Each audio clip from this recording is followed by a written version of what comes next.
Well, welcome to another edition of 42nd Street Pete's Grindhouse. I said we're going to do a little action adventure stuff today, and we are. And we're going back to 1976 for Shout at the Devil, an epic starring Lee Marvin and Roger Moore. Now, Lee Marvin is Flynn, an ivory poacher.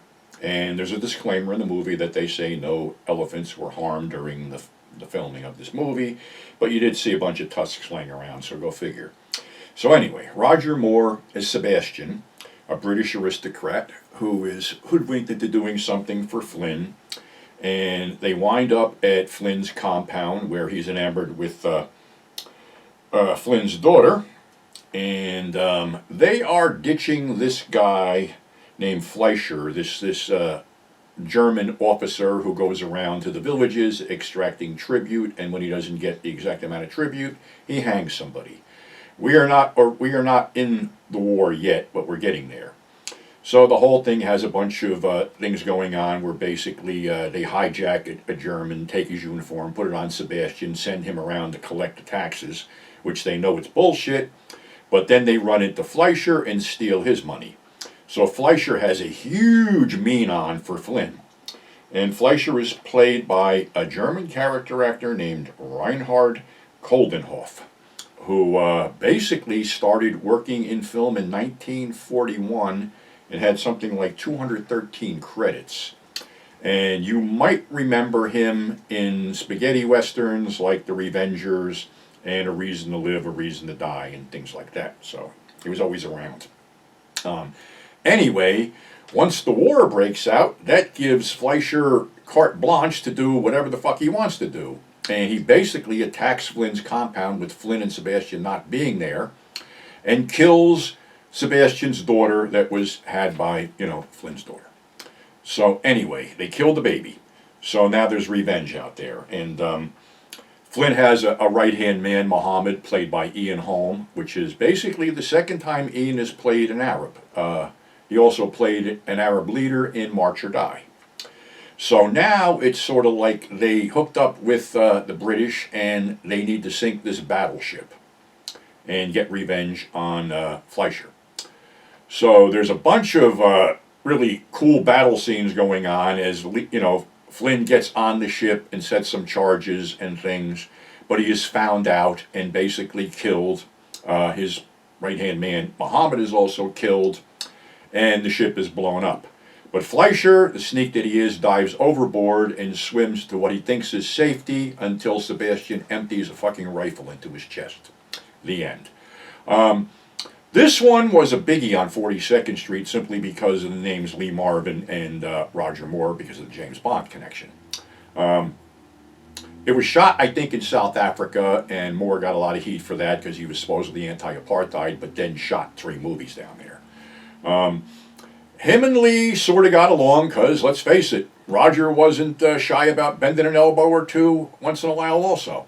It was also a thing that basically Lee and Roger did get into a fist fight, and Lee walked around respecting Roger, saying he wasn't a wimp.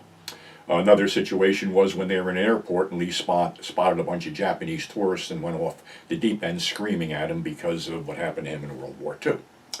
So anyway, Shout at the Devil, I do believe it just got Blu-ray, definitely worth the look. It's a long movie, but it's an epic, one of those things.